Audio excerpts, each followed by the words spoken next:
Welcome back, listeners and viewers, to another week of Education, the Teachers Talking Terror podcast, where myself, Mike, and myself, Courtney, are back for the marathon that is October around here. We've got a lot on our plates as we are attempting to watch 31 movies in 31 days, and we're going to talk about, what do we got?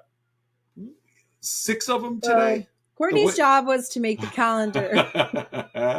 and I'll take full blame for this. I totally messed the calendar up. So we're a day off, but hey, we still have 31 movies in 31 days. Yeah, exactly. So it's just the shifting of dates. Long story short, we're going to go based on what you've got. So we are still going to cover 31 movies in 31 days, but we're going to cover 6 today. Yes. And so I liked our format last year as we kind of said, this is the movie we watched, maybe a quick little back and forth on what we thought of the movie we watched, and then we'll grade it. Yep. And then at the end of the show, we will rank how we are from, in this case, from 6 to 1, what we thought of the films of the week. And that's always my favorite part. Yes. I always like that part because it's not necessarily in line with our grades. Right. So the first movie of the month was, and again, relay how we decide on these movies. Sundays are shuffle movies. Monday is my pick. Tuesday is your pick. Wednesday's another shuffle. Thursday's my pick again. Friday's your pick again. And then Saturday we pick a movie off the list. We shuffle a movie off of the scratch off list that we've been doing since, forever ago, it feels like. So, all right. So mine was the first pick, and I chose the third movie in the Ti West trilogy, Maxine. We had last October covered X, and then its prequel, Pearl. Now we're following Maxine Minx into the 80s to get kind of a bookend on her story. This one felt more like straight up slasher. Yeah, most definitely. The first movie was reminiscent, almost more like a Texas Chainsaw Massacre type. Like, it was a slasher, but they were on the property of the people. This one was straight up like, who's the killer and why is he killing? We're not going to ruin it because it's a fairly new movie. Yeah. But I like this movie. I did too. I really liked X. I liked Pearl. Yeah. So I'm not surprised that I liked Maxine. No, I wasn't either. And it was, I thought it was very fun. The gore was really good. The gore's been good in all of them thus far. Mm-hmm. This one was straight up like 80s gore. Yeah. What'd you think of when she like stomped down on that guy's man parts in the alleyway? When she thought he was going to murder her and she fought him. We had 2 of those, did we not? Didn't that also happen in another one? Maybe I'm getting them. Oh yeah, we did. Well, only she didn't stomp off his man parts in the other one. Right, yeah. Wow, ouch. Like, it hurt me and I'm not a guy, so I winced. I did. I don't normally wince at that stuff because I know it's just kind of played for laughs, but this one was like, ugh. So but no, I did. I really enjoyed this movie. It's unfortunate that the trilogy's come to an end. But I still think Mia Goth does a great job in that role. I think I've always liked Ti West as a director, and so it was a nice closure to this storyline as it takes place in LA. She's still seeking her superstardom, trying to make the transition from adult film to mainstream acting, and life gets in the way. So what did you grade it? I gave this one an A. I really like you said, like, I like this whole trilogy. Like, it's just, it's really good. Yeah. I also gave it an A. It was strong. Like, but again, when you're dealing with primarily the same lead and the same director, like all the same crew, the potential for drop off is there, but you kind of know what you're getting. So it was fun. I liked the first one. I liked the second one. I like this one as well. So A's for us. All right. Tuesday was your movie. What'd you bring to the table? Yes. I brought The Last House on the Left, and I didn't specify the year. And honestly, like, I think I would have liked this a lot more had it been the newer one. And you said, like, from the get-go, you're like, go ahead, watch the newer one. We'll just compare them. Yeah. But I went with the older one.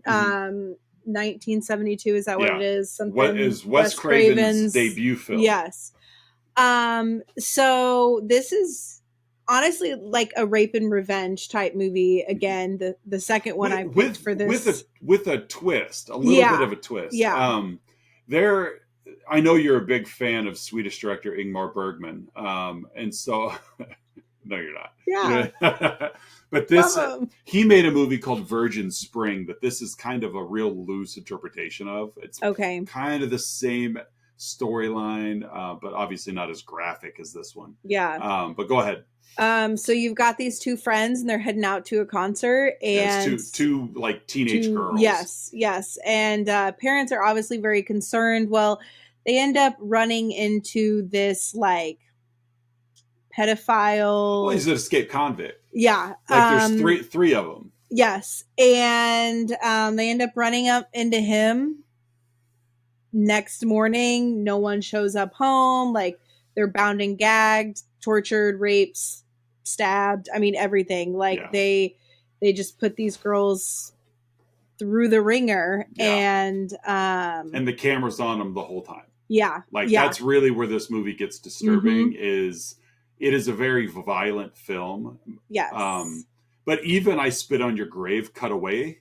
Yeah. You know, this one, like, Craven's like, just keep the camera there, you know, and it was pretty, pretty vicious. This is another, we are now 2 for 2 where a man loses his parts. Yep. Like, this man is just bit off. Yeah.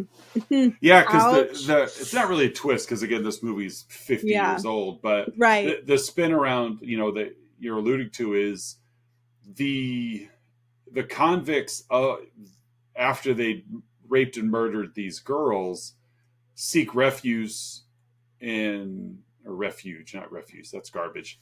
They are garbage. They seek refuge just to, you know, for whatever purpose. They end up in the house of one of the girls they murdered. Yes. And the parents discover what has happened. And instead of doing what you think a normal parent would do, of just freaking out, like, and let me just call 911, making a dramatic scene, and probably end up getting murdered in the meantime.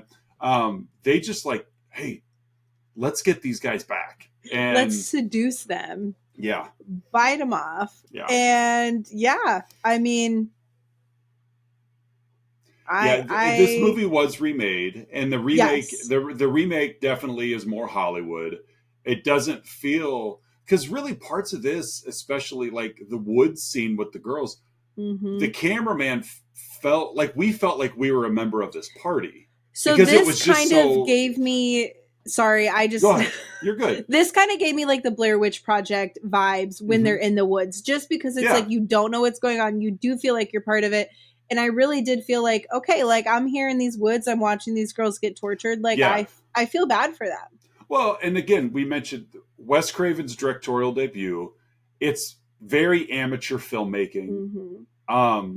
You know, of a guy who ends up becoming, you know, like a master. Scream, Nightmare on Elm Street. You know, like, but it's his first one. It's very amateur feeling, and because of that, the camera work, like you said, it is just a dude in the woods with a camera. Yeah. So we feel very voyeuristic by it. But did you catch the main bad guy's name? The Krug of this Wes Craven movie. Yeah. So I like that. We'll see where that heads.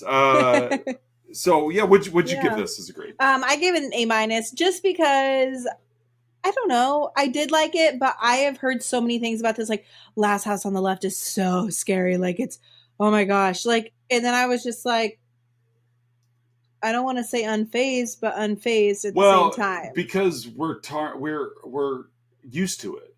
Yeah. Like 1972. Right. And so that's where I'm like, wonder. This movie blows you away. Right. I wonder if the 09, and there were a lot more of like actors and actresses that I knew in the 09 version. So I'm like, maybe I would like that one a little bit more. Well, and that's what I mentioned earlier. Like the 09 version, it feels like a Hollywood movie. Yes. Because they're recognizable faces. Like this original, like, you don't I didn't know anybody. You know these people. No.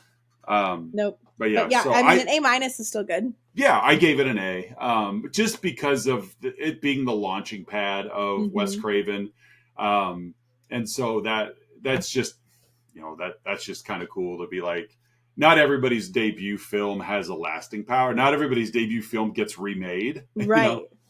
So I thought it was a quality film, not a good film, but but it fits the horror genre better than some of the Yes. others we'll watch this month. Yes. All right, so Wednesday, I'll let you take Wednesday because I've All got right. Thursday. Okay, yeah. So It's a shuffle. Wednesday was the shuffle, yes, and it was For the Sake of Vicious, and Yeah. this is a 2021. Yeah, 2020, it's recent. one of those. Yeah. Honestly, like there was not a lot of plot here. I mean, I feel like No. we could sum it up in 30 seconds. This Mhm. guy's daughter gets raped. He sets out to kill the guy that rapes him. They end up in this nurse's home. The nurse who tended to the Yes, guy's who raped tended daughter, to the daughter. but is also the tenant of the supposed raper. Yeah, because he's her just landlord. like it, and it's just a cluster in the house. Like, if you want gore, this is 10 out of 10 the movie for gore because it is nothing but. But if you want a plot line to go with that gore, then don't worry about watching this. I'm not saying it's a bad movie, but there was just no plot line to it. I'll say it's a bad movie. I like the gore. Yeah, the movie. There's just no point. Yeah, like none of them. Like no one got what they truly wanted in the end. Well, not only that, but I was paying attention, and I still don't understand a lot of what was going on. Yeah, like I understand. Man's, daughter raped, go after rapist, end up in the nurse who's somehow connected in this triangle. I get that. But then you've got this, that's only 3 people in this movie. Yeah. Somehow we introduce another dozen people. Yeah. That all show up at the house at the same time, and they're all there for somebody. I don't really know which one because everybody's fighting and killing and injuring but I don't know why anybody else is there. Right. Like this literally is just like For the Sake of Being Vicious. Right. Like the title is perfect. And I didn't care enough to put more like discover. Like I didn't do any research because I didn't care. Right. Like there, and I felt like there was no connection. Like, I'm sorry your daughter got raped, but let's meet the daughter. Like let's do some of that. Like there was no connecting. No, yeah, I didn't care about any of these people. Yeah. Because I feel bad that your daughter was raped, but even that, it was a giant question mark the entire rest of the movie. Yeah, it wasn't sorry your daughter's raped, but I mean the rapist was like, but it wasn't me. Right. Yeah, it was, and so it's just a bunch of accusations, and then a nurse in the middle that sometimes is trying to save a guy, and then sometimes is teaming up to try to kill the guy, only to try to save him. It's just it was just like, hey, I have an idea for a bunch of fight scenes. Let's film them. What are we going to do for plot? Nobody will watch it for that. And there wasn't one. So what are you grading this one? I gave this one a D+. I gave it a D. Yeah, I gave it a D. And I was like, oh my gosh, so soon already. Because I think it was like halfway through October last year when I gave a D. And I was like, man, we've not given many Ds, but here we are. Yeah. This one was deserving. I just didn't care for it. Like, now that you've watched it, I'll probably delete it off the server. Like, it's just like, it's just taking up space. I'm not going to watch it again. Thursday was my movie. I went back. I think I went back and changed my entire calendar before we started. Yeah, I think you did too. I had it all filled out, and then I'm like, I just filled it out off of movies that were sitting there. For Thursday, we watched another recent movie. We watched Longlegs. Yeah. The Osgood Perkins. Yeah. Osgood Perkins is the son of Anthony Perkins, who is the star of Psycho. Have you seen? You might get this reference even better. Have you seen Legally Blonde? Yeah. Okay. There's a scene in Legally Blonde where she is walking like through the courtyard or whatever, and there's like this really nerdy bookish guy that's trying to talk to these 2 girls, and they blow him off. You never called me back. Right. And she goes up and smacks him and giving them greatest night of loving I've ever had. That nerdy guy is Osgood Perkins, the writer-director of this movie. Okay. He also wrote and directed Blackcoat's Daughter, which we have on the list for next week. A little foreshadowing. One was my pick, one was the shuffle. But Longlegs. Micah Monroe, who is becoming quite the little horror starlet. She was in It Follows, as well as another movie I've seen, but we haven't done it on the show. But she's in the very Silence of the Lambs vibes in this one. Have you seen Silence of the Lambs yet? Yeah, I have. Okay. And so she's an FBI agent. that there's a murderer that's murdering people without being there. And that's kind of the weirdness of it, is how is this guy murdering them if he's not there? Like he's somehow convincing somebody within the family to murder the family. We're not going to reveal too much because it's a newer release. So some of our listeners or viewers may still be like, oh, don't ruin it. I don't want to watch it. But Nicolas Cage is also in the movie giving an extremely creepy performance. And yeah, he's just a creepy person in general, I feel like. So my wife and I watched this and she was like, that was kind of disturbing. And so again, it really like ramps up the tension near the end. They do tie it all together, and it makes sense of it. But again, I don't want to go too much into the plot. What do you want to say? You got something on your face. I did not like this movie. No? Okay. No. And like, so when you text me and you're like, I can't wait for you to watch Long Legs. So good. And you didn't like it. That's okay. And I sat there the whole time and I was like, he's being sarcastic and I didn't pick up on it. Nope. I gave this movie an A+. Oh my gosh, I gave it a C+. That's still better than For the Sake of Vicious. Yeah, it is. I don't know. I just did not like it. Like, it was just a slow burn. I was just saying, probably too slow for you. Yeah. And so I was like, okay, when's something going to happen? Like, don't get me wrong. There were plenty of great things about this movie. The music, like when everything wraps together and it ties together in the end. And it's like, oh, yeah. Like, then it's like, it makes sense. But the whole time I'm just like, why? Like, what is going on right now? And it was just weird. Yeah, they definitely, I'll give you that. It wasn't a movie that you were going to kind of figure out as you go along. No. Like so then I'm sometimes like as it's barreling towards the third act, you kind of get in line. You're like, okay, I think I know where this is headed, only to find out whether you're right or wrong. This movie really doesn't give you any of that. It just drops in your lap in what I thought a very predictable place, dropped in your lap. Yes. But then it was like, its calling card was there the entire time, but you just didn't see it until the very end. Yeah. And then you're like, oh, okay. But no, I gave this an A+. You gave it a C+. That's okay. Like, we're going to disagree. That's we know we're going to. Probably disagree on the next movie too. Yeah. What's we yours? Probably will. This is my pick, Orphan. 2009. I feel like this, I remember my first time watching this laying on the couch at Carly Miller's house in her sunroom. Mm-hmm. And everything about it just scared me. Like, it was like, just the girls, like Esther's creepy. Mm-hmm. I mean, just going in at that time, I'm like, you just let someone come into your house and live. Well, hey, there's me, like adopting a kid. Believe it or not, it happens. Yeah, it does.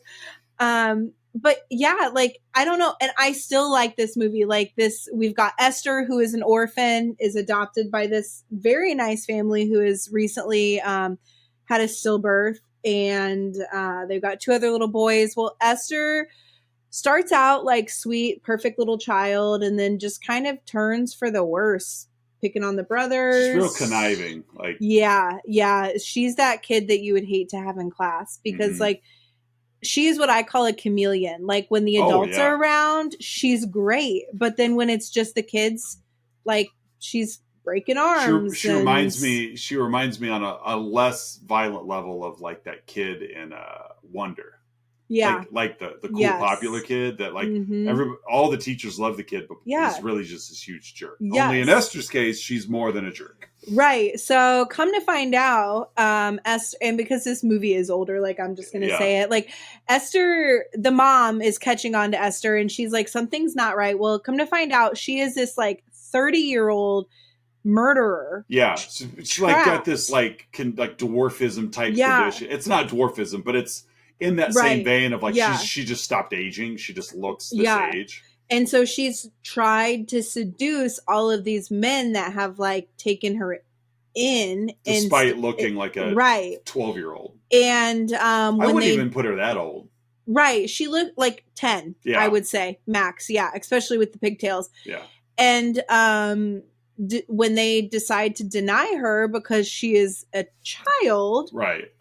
she kills everybody and just becomes this murderer. And Well, and yeah, that's the weird part. That granted, she's psychopathic anyway. yeah, But the movie came out in '09, and Isabel Furman, who plays Esther, was born.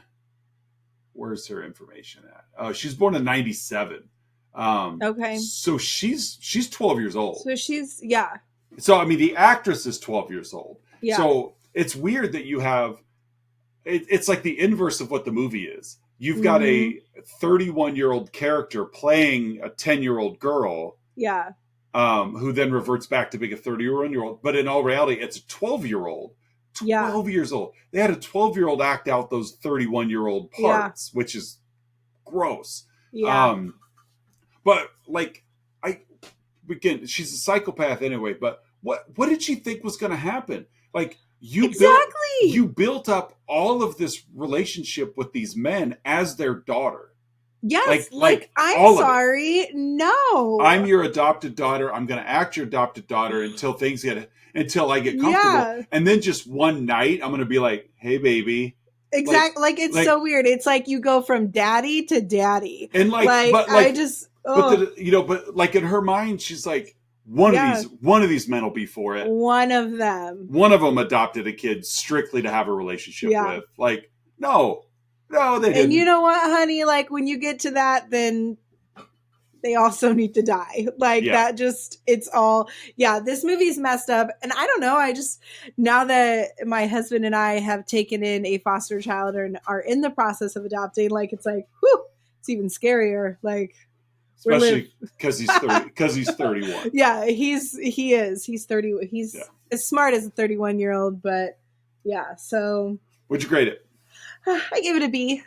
I gave it a B plus. Oh, okay. Yeah, I do like this movie. I've seen it a number of times, but even if it's your first time watching, the twist is there, but it doesn't really shock you. Like, you know something's off about her. Yeah. The first time they drop in the whole, like, she's actually an adult. Okay, like, oh, wow, that's kind of eye-opening. But the movie, it's still rewatchable. Like, it has that watchability to it to where you could watch it. I've said watch 17 times in the last 2 sentences. But, like, you can revisit this movie over and over because it still tells a cool story. Like, yes. Because it really isn't about Esther and her surprise. It's about the mother conquering her alcoholism to protect her family, and about how big of a doofus her husband is.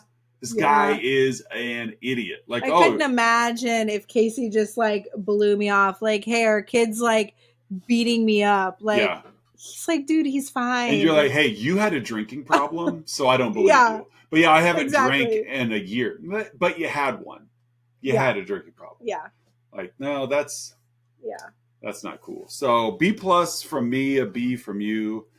All right, list time to wrap up our 6 movies. This has gone quick.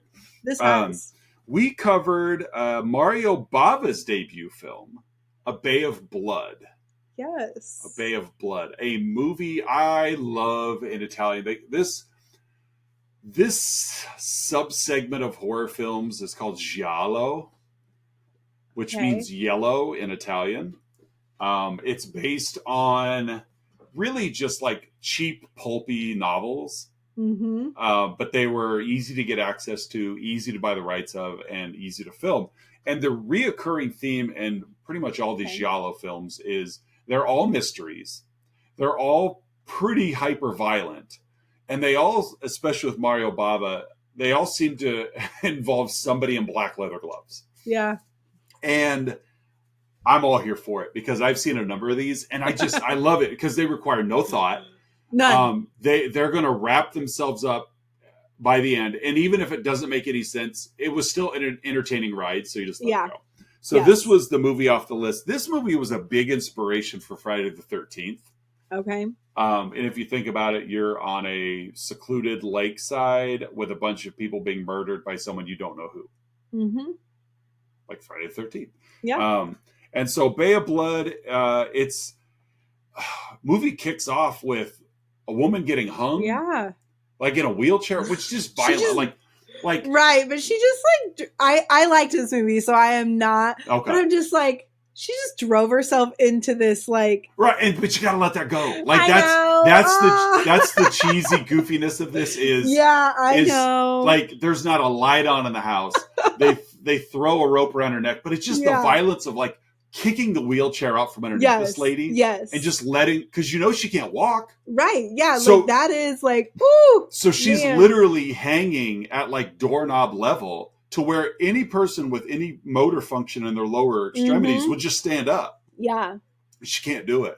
But Girl's got nothing. But then the guy that hung her is also murdered like immediately. Yeah. And so now we're back like, oh, I don't have a clue what's going on because it's just movie's all about like who's going to get ownership of the house and the property. Yes.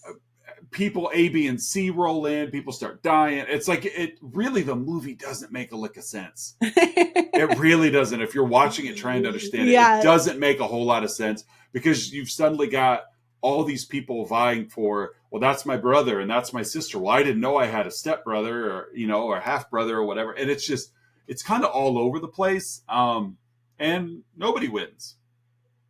Even the kids, like the kids who were told, the kids were told to like stay in the van and apparently felt like they were there for like 3 days, but yeah, nobody wins. And that's kind of what's fun about this movie is it's just fun. It's just a goofball, funny, not funny, but just a fun movie. Right. So, it's just so funny watching people get killed. It's so hilarious. What'd you grade it? I gave it a B-. Okay. I gave it a C+. Okay. Wow. I'm surprised that I with the exception the last two better than you. With the exception of Long Legs, we've been pretty lockstep. Yeah. But yeah, so Bay of Blood, I enjoyed it. I've seen it before, and I'm sure I'll see it again. But I did enjoy it. Any parting thoughts on this week's movies before we get to the ranking? None that I can think of. None that you can think of. All right. Well, this is my favorite part. I know. Are we starting at 6? We start at 6. Okay. I think we start at 6 and climb the ladder. What was your, in the case of these 6 movies, what did you have as the lead? And we don't go by grades. We go by, go by just a ranking. Like, yes. I'm going to do For Sake of Vicious. Yeah. I also For the Sake of Vicious. I had For the Sake of Vicious also at number 6. What was your number 5? My number 5 was Long Legs. Okay. I had Bay of Blood as my number 5. I did enjoy this movie, but it's cloudy enough of a storyline that it's like, it's not one that I'd be like, oh, Bay of Blood's back on. So, no, it doesn't surprise me you had Long Legs I actually am surprised that you didn't have it lower. So, so when I was doing these before you had gotten on, I was like thinking about it and I erased 6 on For the Sake of Vicious and I put it on Long Legs and I'm like, like Long Legs did have that creepy factor, like tied together in the end. I'll keep it at 5. Like, so yeah. 5 do you think, just because I'm curious, do you think Long Legs could grow on you if you like watched it again? Maybe, but honestly, Long Legs gave me Possum vibe. That's a good analogy because even before I asked you that question, Possum popped in my head. But just because it's one of those that it's creepy, but to me, Possum was just extremely incoherent. Like it was very like, and it never tied itself together. I felt like, not really. And there were all these secret messages, and so I've looked more into Long Legs because I do think I could like it, and so I've like gotten on TikTok and I've Googled things about it, and like it talks about some of the secret messages, but that's fair. So, what'd you have at number 4? A Bay of Blood. Okay. I had Last House on the Left, which of course we're going to be a little scattered just because I had Long Legs higher than you did, but I had Last House on the Left at 4. I could swap that with Bay of Blood. Like, honestly, either one of those could go 4 and 5. It doesn't matter. Yeah. So, your number 3. Last House on the Left. I had Orphan at my number 3. But again, that leaves us 2 movies that I know what your 2 are, and I know what my 2 are, just because there were 2 left. So yeah, I had Orphan at my number 3. What was your number 2 movie? Orphan. Okay, I had Long Legs at 2. which Okay. means we both had Maxine Yes, we as our top did. pick of the week.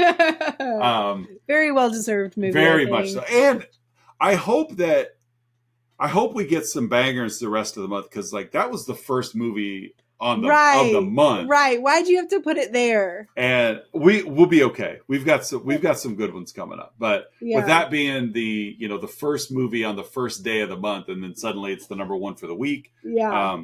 Because I know at the end, I don't remember how we did it last year. We didn't rank all 31. I think we picked like our top 5. I think we did. I think we picked our think. top 5, which the way the week works, it could just be the top movies of each week because we got 5. So, but yeah, Maxine was number 1. Shall we tell people what we're watching for next week or not? Yeah, we can do that. Okay. Yeah. We'll kind of unveil it the same way. What do we have for our Sunday Shuffle? Sunday Shuffle is The Black Coat's Daughter, which I had already alluded to, also an Osgood Perkins film. And then I have Behind the Mask: The Rise of Leslie Vernon for my Monday pick. What is your Tuesday pick? I picked The Gate. Stephen Dorff, Young's baby Dorff in that one. You're like, I don't know who Stephen Dorff is. That's right. Wednesday Shuffle. I'll let you do this one also. Martin. That's a George Romero film. George Romero of Night of the Living Dead. And then for Thursday, I have Dead Alive by Peter Jackson. Which is also another one you're like, I can't wait for you to watch it. So I'm like, hope it's better than Longlegs. When you gave For the Sake of Vicious 10 out of 10 for gore, I looked down and I'm like, you haven't watched Dead Alive yet. Okay. Yeah, we'll take it. Yeah, not yet. So Dead Alive, Peter Jackson, director of the Lord of the Rings trilogy. Okay. This was back when he was in New Zealand making movies, and I got to admit, don't be surprised at all if this is in my top 5 for the month. Okay. Absolutely love this movie. All right, I'm excited to watch it. I couldn't get my daughter. I was watching it one morning when she came downstairs over the weekend. She goes, "What are you watching?" And I told her. She watched all of about 3 minutes of it and got up. She goes, "This movie is too gross." I love it.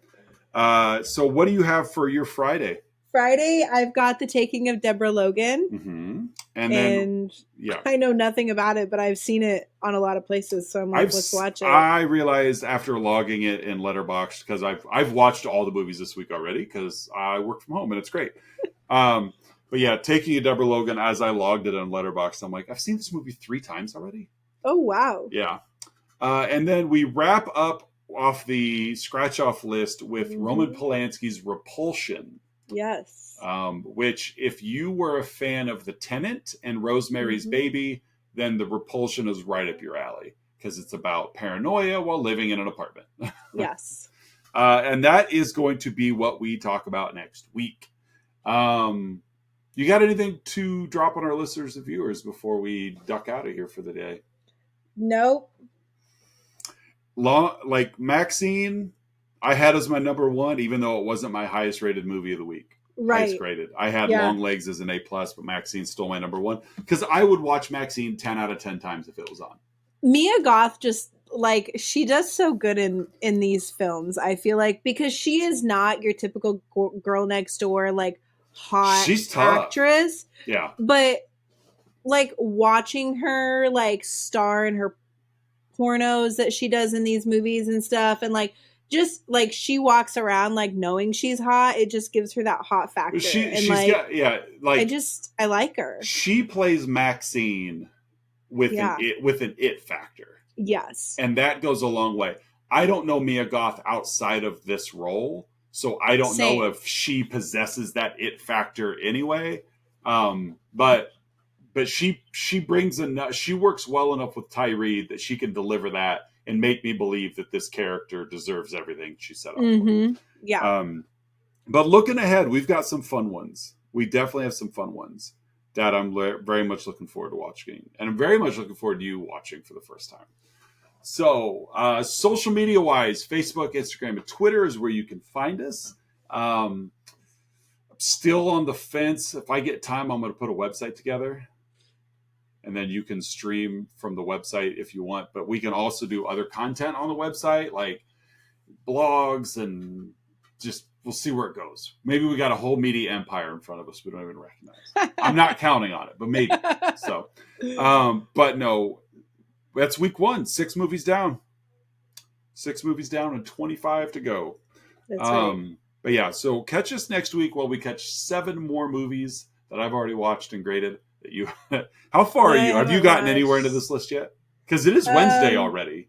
Yeah, it's Wednesday. I've got a couple. You've watched Repulsion. Yes. What else? And I've started The Gate. Okay. Yeah. It's Wednesday. Yep, you're right. You better step on it. It's Wednesday. Yeah. I've got this. Yeah. I'll be ready to film. That's good. I may be done with the month by then. You. No, we'll catch you guys next week when we discuss the next 7 movies for another episode of Digication. I'm Mike. And I'm Courtney. And we'll see you guys then. Bye.